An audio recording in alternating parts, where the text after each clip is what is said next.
LearningMeasure.tv. Science and engineering podcast with emphasis on measurement. Brought to you by David Archer and LearningMeasure.com. Episode 12. Ohm's Law.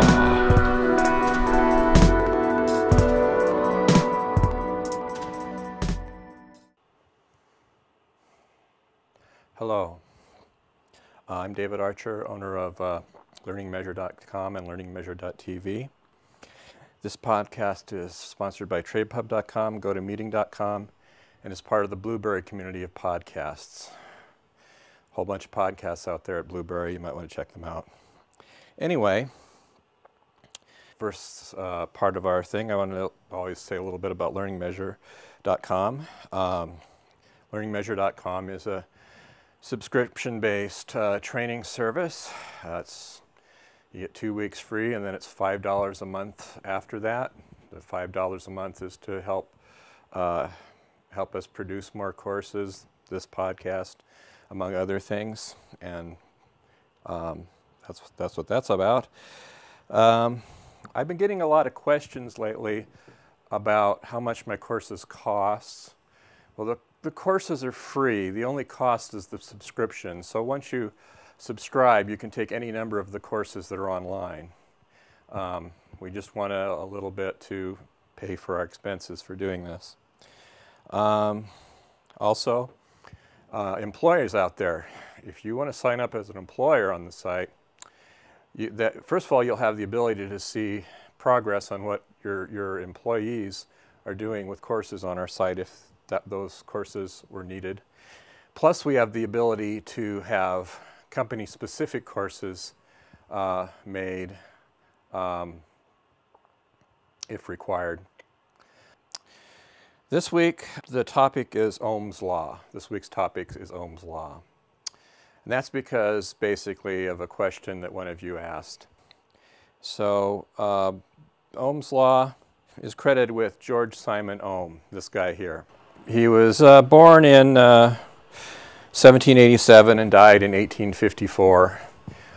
He's credited with, well, he did research in electricity and actually acoustics. But he discovered things such as, for a resistor, the resistance is proportional to the length and inversely proportional to the cross-sectional area. But he's more famous for his law, Ohm's Law, which we now call Ohm's Law, is that E, which stood for electromagnetic force or voltage, E equals IR.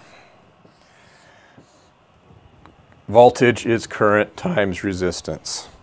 That's, in particularly, they're talking about voltage across a resistor, what the current flow through is through that resistor.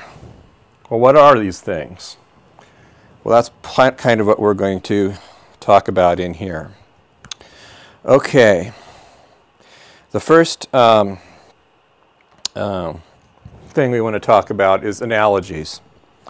In a lot of times, electronic circuits are talked about in analogy with water. For instance, this is the symbol for a battery. It produces a voltage, what's called a voltage. Let's say this is a pump. It produces something called pressure. This is something like a force per unit area. This is a work per coulomb, or work per unit charge, but that's another story. I'll get to that in a minute. But it's analogous to pressure. Pump is what drives water around a water plumbing system. Voltage is what drives current around an electrical system. Well, current here is something per unit time. Like if you wanted to measure the flow rate here, we'll call it F for flow rate. Its units are something like liters per second, let's say. So going past a certain part in a plumbing system. Well, if you had some sort of, and then you have pressure here, P, And you might have some sort of resistance in something analogous to resistance in the water circuit. Okay. Let's say you have a big fat pipe filled with sand. Let's say there's sand in here. Okay. This is going to restrict the flow. Now this is a higher pressure region here, and this is a minus pressure region here. So the water flows from higher pressure to lower pressure. Same thing in electric current. At, let's say, a point here, you measure current. Okay? Well, that's measured in what's called coulombs, which is what you measure charge in, per second. Okay, so here you got liters per second, here you got coulombs per second. And it goes through something like a resistor. That's a symbol for a resistor, R. Well, you could also define something we could call this R water or something. That's R there. Well, what Ohm's law basically says, this resistance here, of course, is defined as the voltage E for electromotive force divided by the current, which is, this is in volts, and this is in coulombs per second. And a volt is a joule per coulomb. So this whole thing ends up, well, we can talk about that later. Well, this is given a name ohm, also called ohms. Okay. Ohms is a volt per amp. Current is measured in amps, which is a coulomb per second. Well, you could do the same thing for the water circuit. You could define the resistance to the water flow as the pressure divided by the flow. And this would be in something like liters per second per whatever or meter or force per unit area divided by liters per second. I don't know what kind of unit's that. It doesn't have a name. But we give this also, this unit of this quantity, as ohms, also to honor George Simon Ohm, who came up with the idea of resistance. Now, Ohm's law is more than that. I mean, you can only go so far with analogies, as we'll see in a minute. So the water and electric circuits, well, there's often analogies made between them. And we're going to show at least one case where they aren't analogous. But before we get too much farther, okay, Ohm's law as we see it here, E equals IR. Okay, for those of you who remember your algebra and the equation of a line, y equals mx plus b. Well, here x is the current, y is the voltage, r must be the slope, intercept must be 0. So if you were to graph voltage as a function of current, you'd get a straight line whose slope, if that's the only parameters that are there, you get a straight line. Okay. Some bodies that are in electric circuits follow Ohm's law, not all of them. For instance, in fact, modern electronics relies on this not being true. For instance, the curve of a diode might look something like this. Okay. So the voltage and current are related in some weird way, and you depend on that. Now, reality, even resistors don't follow this simple rule because there's other things in here, and we'll see that. But it's approximately true for a lot of circuit elements.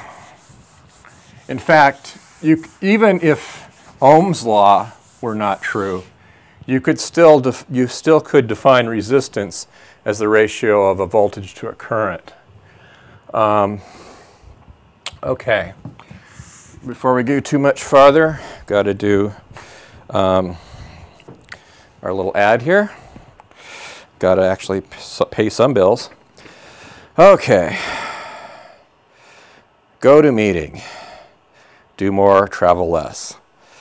You could say, if you say, I waste hours in traffic to get my clients' offices for meetings. In fact, I spend more time getting to meetings than actually do meeting. This can't really be productive.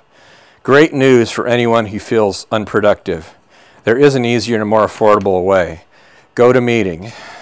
The award-winning service lets you hold meetings over the internet with people in multiple locations. Just log on to gotomeeting.com and start meetings with a click. Instantly, everyone sees your computer desktop on their computer screen. It's like the meeting in person, but less expensive and less time-consuming. Hold limited meetings for one flat rate. Meet from your office, home, hotel room, anywhere, anytime. To try GoToMeeting free for 45 days. Just go to gotomeeting.com/podcast. That's gotomeeting.com/podcast.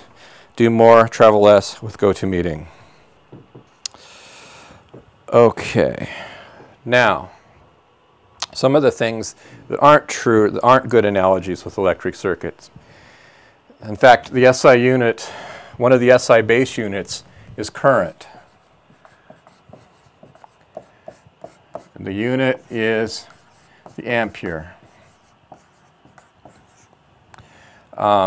which is a coulomb per second. Coulomb's a measure of charge. Well, this is what's defined. This is actually what's derived. And the reason why is if you take two wires and you have a current going through them, it produces something called a magnetic field around the wire.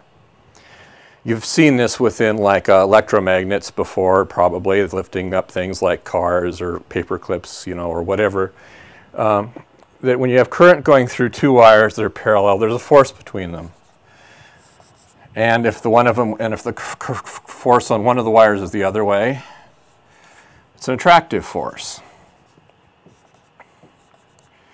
Well, anyway, the SI unit of current is defined as the current that you have a certain force per a current that provides a certain force per unit area, or force per unit length for two parallel wires, a meter apart. And that's often measured in something, it can be realized with something called a current balance. Okay, so that's elementary charges are then, once you've defined current, the elementary unit coulomb is you run a current for a second, and that will tell you how much 1 coulomb is, once you've defined an ampere. And the ampere basically is defined in terms of the meter, the kilogram, and the second, because there's the forces involved. Okay, now that's what a current. Well, what's a voltage? Well, as we talked about a little bit in the last podcast, if I have something like this eraser and I move it from here to here, I have to put force on it. And the force times the distance I move it is called the work I do on this object here. Well, voltage, if you have some charge here, say Q, and you move it from here to here, let's make it more of a straight line so it's easier. Let's say you move the charge from here to here in some sort of field. So you move it from here to here. Well, you have to apply some force to move this charge. And so you do work on it. So the work from going to here is W, let's say. Well, voltage is the work per unit charge. It's the work per unit charge between 2 points in space if you move the charge from one space to another. That's the voltage difference between 2 points in space. So, voltage, volts, it's measured in volts. Current, this is also called potential, also called EMF for electromotive force. Okay. And this is basically a joule per coulomb. So it's work per unit charge. Okay. So actually there's all kinds of ways you can measure a volt or determine the volt. And then you can then define resistance in ohms is, of course, well, it's a joule per coulomb times a coulomb.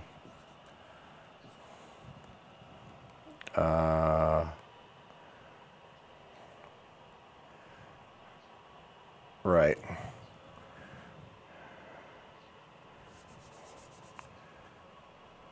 Oh, and that's, no, okay.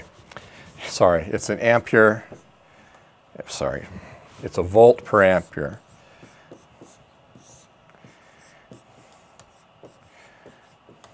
Which is given the name ohm. We've already said that. Okay. So, also volts can be determined by something called the Josephson effect. We won't talk about that now. So now you have voltage and resistance. So what are some of the things you can do once you have Ohm's law and all these things? Well, you might want to, if you know any, the whole point of Ohm's law, if you have any two of them, you can measure, you can determine the other one. Well, let's say you had a voltmeter, and voltmeter is denoted by a circle with a V in it. And you want to measure the voltage across some part of the circuit. Well, you're always making this measurement. There's always some resistance across which you're measuring the voltage. And there's some resistance associated with the rest of the circuit. Well, so whatever voltage you measure, that's the situation you are. There's probably some battery or something back here. But, so you can measure the voltage. Now, the problem is, all real meters have some internal resistance. So, what this is essentially here is something that will divide the voltage. Sorry. What I'm saying is, what this does then is you have a situation where whatever current you had going through this resistor here to create the voltage is now split, and some path goes down to here. So it may be the case that the voltage you measure is not exactly what the circuit, in particular, what if you had this circuit? You had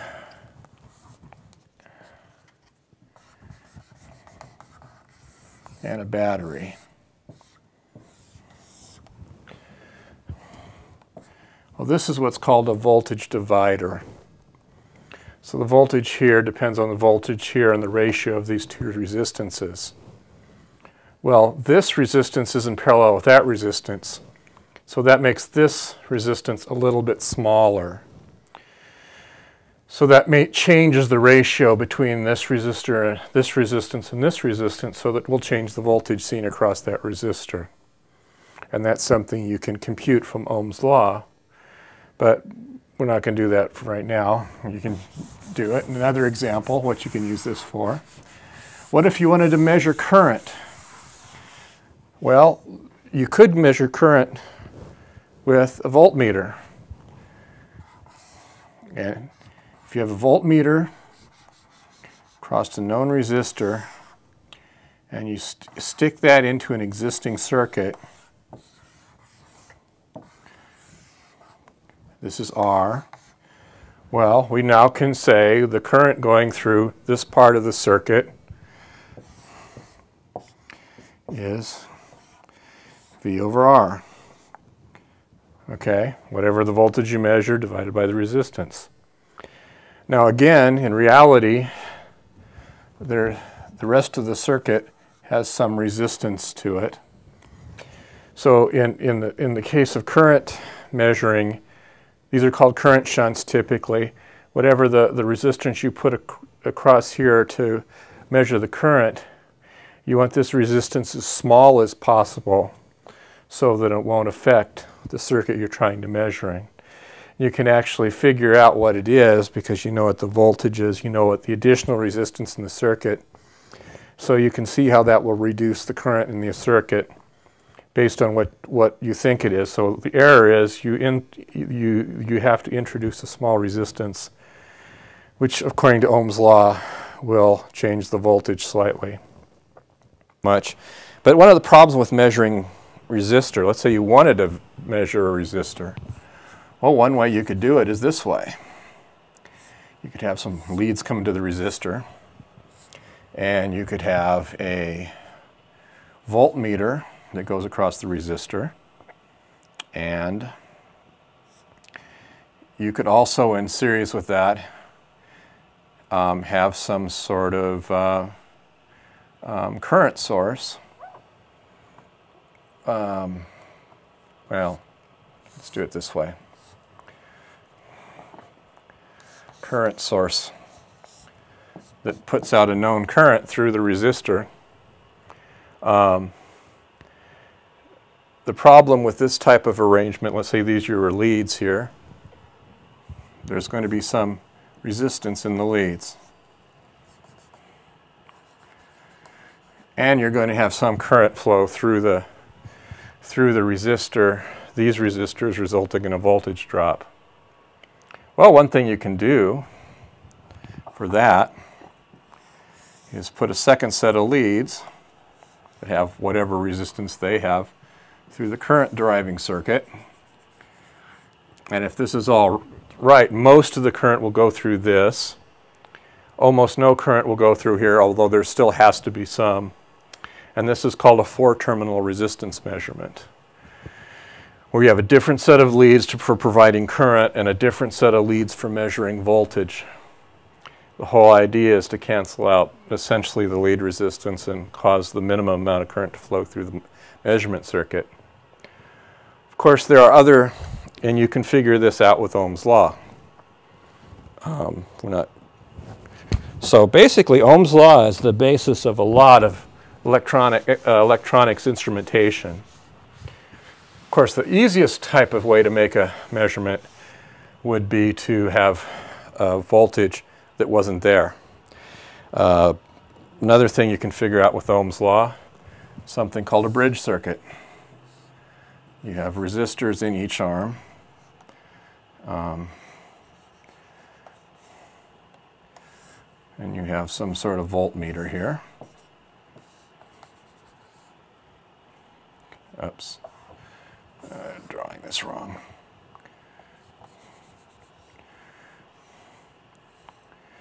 And then you have some sort of voltage source here. Okay. If the ratio of these two resistors is the same as the ratio of these two resistors, these are two voltage dividers. This point and that point will be at the same potential, and there will be no voltage here. You could put an unknown resistor here, and then you have two calibrated resistors of some sort. And this is some sort of calibrated variable resistor. You can now measure the unknown by adjusting this until you have a balance condition. In other words, this voltage is 0. This doesn't even have to be calibrated, it just has to work. This voltmeter, for instance, you could just switch the leads on the voltmeter. If the thing doesn't move, or you can figure out how to adjust the voltmeter. If the thing doesn't move when you flip it around, that means the bridge is balanced, because, you know, maybe your zero's off on your voltmeter, but if you flip the leads, it's going to move the needle. So you can adjust this until, or move the indication. If you adjust this until this doesn't move, no matter which way you hook it up, then you can know the bridge is balanced without this even being calibrated. So this setup, you only need to calibrate this ratio. You don't even need the absolute value of these. Calibrating ratios is easier than calibrating absolute values. And you need one calibrated variable resistor. This is the basis of a lot of precision resistance measurements. There are other types of bridges for doing that. This is just one example where what you're trying to do is create a condition where no voltage is between 2 points. Again, something you can figure out from Ohm's Law. We'll be back in a minute. One of LearningMeasure.tv's sponsors is TradePub.com. TradePub.com is a site where one can sign up for a large number of free trade publications. If you'd like to support this podcast, go to the LearningMeasure.tv site, scroll down to the free publications link, and choose one of the magazines or one of the publications or one of the categories and sign up through that link. Each publication subscribed to through this link on LearningMeasure.tv website helps keep Learning Measure TV on the air. Thank you for your support. Okay. One last thing. What we're going to do is we're probably going to start doing a new thing here. I want to be more interactive, and I want to add a questions part to this, or maybe even a second day for doing questions. So what I want to do is, if you have any questions at all for engineering questions, science questions, measurement questions, any sort of technical question, send me the question at questions@learningmeasure.tv, and we're going to put the questions together, and we're going to read the questions on the air and give some answers. We want to try to do something different. Also, as always, if you want to be on this podcast and you have some sort of test equipment or anything you want to show on this podcast, send us an email at vendors@learningmeasure.tv. And if you have any other suggestions for new features, send us an email at suggestions@learningmeasure.tv. You can actually even send the same sort of things, because the same address works for our .com. So learningmeasure.com, Learning Measure, you can send those three things for the same purpose. Okay, that's it for this week. Next week we don't know. Depends on what kind of email we get. If we don't get any email, we'll again try to do some random topic next time. All right, well, see you later. Bye.